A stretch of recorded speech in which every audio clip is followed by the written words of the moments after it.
Filmmaker Ron Howard has shown the disputes in the boxing world with Cinderella Man and in the political world with Frost and Nixon. Now he's paying attention to the disputes in the racing tracks with Rush. Ron Howard is a filmmaker who has worked in many different genres. He's very able to work with different film genres, and always predominantly within mainstream filmmaking. He started as a child actor and gradually grew up to be one of the major film directors of our time. He probably his breakthrough role was with George Lucas's first first really successful film, which was American Graffiti in 1973.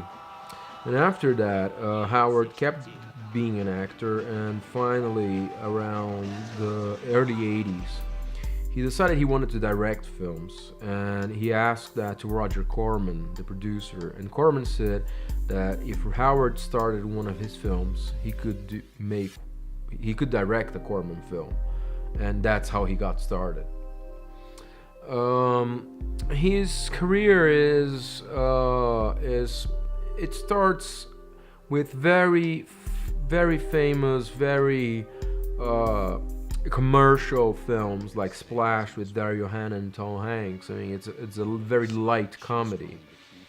And then he starts to make diverse films which are very commercial and which are very successful in terms of money.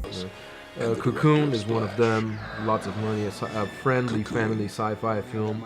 Backdraft and Apollo 13, especially Apollo 13, was also a good commercial success, and as well as it had a very good cast. So he was in control of a very strong production there. But he finally reached another level when he directed A Beautiful Mind with Russell Crowe. It was with that film that he was finally nominated and won an Oscar for Best Directing. And that puts his whole career in another level. You know, finally he was not just a commercial filmmaker. He was not just a director that made easy to watch and easy to digest films of the mainstream. He was finally an artist. Another great production of Ron Howard for sure is Bryce Dallas Howard, his daughter. She's an actress with a very good and successful career of her own, and she has played, for instance, Gwen Stacy in Spider-Man 3, where she is the love interest of Peter Parker with Kristen Dunst. So Ron Howard has made a few biopics which are quite interesting in the last few years. He made Cinderella Man, which is a film about a boxer. So it's about the conflict within the boxing world. He also made Frost and Nixon, which is about the interviews that David Frost did with Richard Nixon about the Watergate scandal and the Vietnam War, which is also a sort of a combat film. And finally, now he made Rush, which is a film about Niki Lauda and James Hunt competing for the Formula One championship of 1976. Now these duos, they are indirect, they're not declared. They're shown in a biographical form, the career of people that were really exceptional in the areas that they chose to be professionals of. And because these people decided to be the best in their professions, they ended up competing directly or indirectly with each other. In Rush, again, he's using the talents of Peter Morgan, who's the screenwriter that also managed to transform the interviews of Nixon and Frost into a battle. Now, the genre of sports films is rich and varied, but the specific genre of racing films is not. I mean, there's not a lot of racing films out there. One of the best is probably Grand Prix by John Frankenheimer, made in 1966.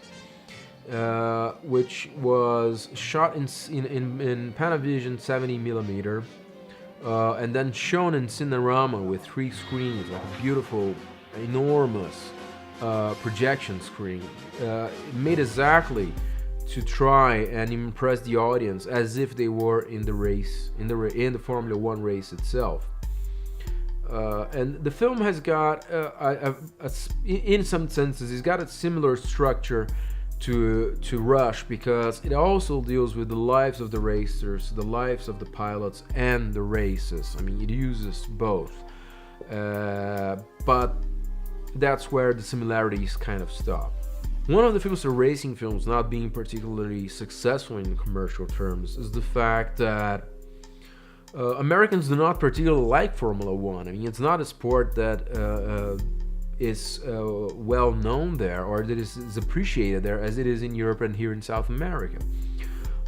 Recently, in 2010, a documentary was made about the famous pilot Ayrton Senna, chronicling mainly his dispute with Alan Prost. Another example of two professionals which are exceptional in their areas, doing something that it's superhuman, clashing in their chosen field. And that's the same basic template that Russia is using. Now, having said that, American filmmaking is not particularly concerned with racing films. Recently, in the last 20 years, we've had some. I mean, Days of Thunder with Tom Cruise was a success to a degree. At least it got him married with Nicole Kidman. Driven with Sylvester Stallone was not a good film, but it had its impact. And recently we do have the franchise The Fast and the Furious with Vin Diesel, which it is a very big commercial success. But that's not the point of Rush, because Rush is about racing, Formula One racing.